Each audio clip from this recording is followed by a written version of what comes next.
people. Good morning, Jazz. Wait a little bit before we get on here.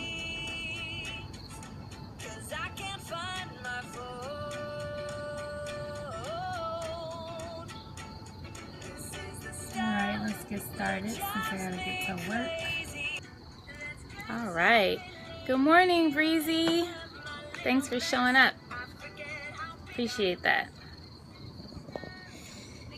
Alright, so for those of you, good morning, Rebecca. Good morning, Kareem. All my people on here. For those of you who do not know, my name is Nicole Miller, author of How to Overcome Heartbreak, Recovering from Misguided Love. And in this book, I basically talk about a serious relationship I was in college, how we were engaged, we were in love, and he cheated on me. And then we broke up, but God really moved and used my pain, turned it into purpose. If you're going through a similar situation, you can visit the website, overcomingheartbreak.net. You can also look into the book more at, thank you, good morning. Look into the book more on Amazon. You can follow me on my blog, betterthanwine.net, where I blog frequently about life, Jesus, and life myself. Basically this morning, I just wanted to touch base on some things that were on my heart regarding covenant relationships. And I wanted to just say covenant friendships, but I understand that this can also be these, thank you, girl, yes. These can also be applicable to any relationship. So the first characteristic of a covenant relationship is that they bring out the best in you. Now, I know that we are human beings. We hurt each other often. We can easily offend one another. And, oh, I'm sorry, I can't see the picture. We hurt each other often. We're not perfect.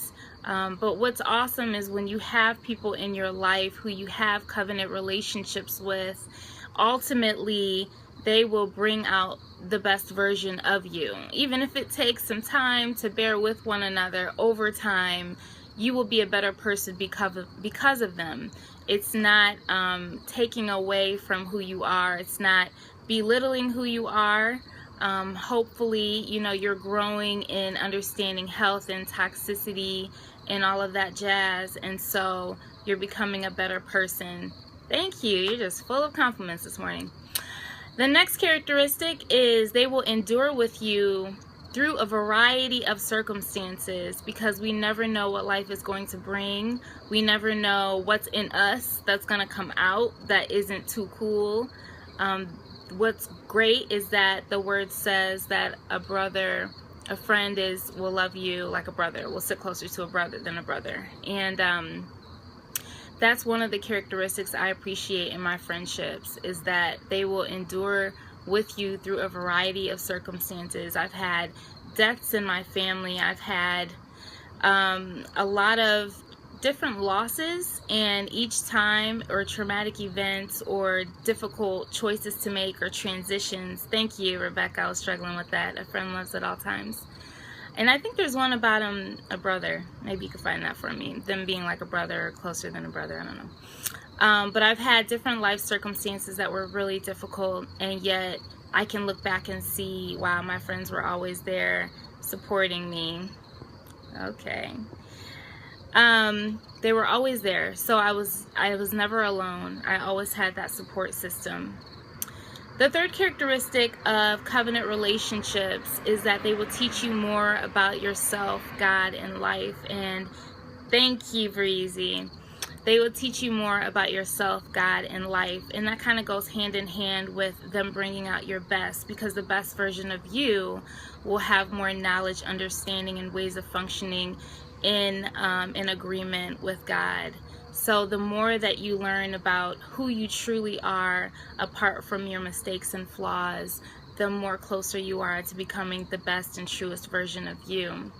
And of course, God is hand in hand in that, because we can't know ourselves without knowing Him. And God will give us insight into life. The last characteristic I wanted to share as far as covenant relationships is concerned is that the bond that you have with them is strong enough to endure periods of separation. I have a particular friend who I was extremely close to growing up, and then we had a period of separation for years. The interesting thing about it, we fell out and neither of us even remembers why, and that's when you know it's bad, because it wasn't that deep. You know, if years later we don't even remember why, you know, it wasn't that deep to fall out. But we did. We were young, and we offended each other and hurt each other, and we were apart for several years. Well, in that time frame, interesting enough, my family still kept in communication with her. They loved her. They loved her as if she was a part of the family, and she really needed that. And they were there for her when she needed family, although I wasn't there. And my family really interceded for us. Hey, Jess. My family interceded for us. They stood in the gap for us, and God did move. We ended up reconnecting years later, and even though we weren't consistently in each other's lives the way that we used to be, we still had that bond and love and affection for each other. It was like we didn't need to consistently be in each other's lives.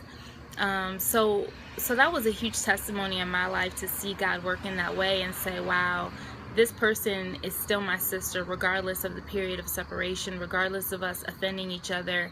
And it was ordained. It was ordained to be that way. So anyways, those are my 4 characteristics of covenant relationships. Number 1, they will bring out your best. Number 2, they will endure with you through a variety of circumstances. Number 3, they teach you more about yourself, God, and life. And number 4, the bond that you guys have is strong enough to endure periods of separation. I know for me, I'm learning how an imperfect, flawed individual I am. And I know none of this stuff is black and white. Thanks, Kareem. It really is just working out your salvation and journeying and evolving and having hiccups along the way, but continuing to move forward and agree with who you are eternally, and finding people that see you for who you are and do not agree with the lies or the false stuff. So anyways, happy Wednesday. Have a good day. Be blessed. Again, Nicole Miller, author of How to Overcome Heartbreak, Recovering from Misguided Love. Check it out on Amazon. Visit the website, overcomingheartbreak.net. Visit the blog, betterthanwine.net. And this will be posted on my YouTube channel. All right. Be blessed. Have a good day, guys. Oh, and if you want to email me, Nicole Miller at overcomingheartbreak.net. Thank you. Oops.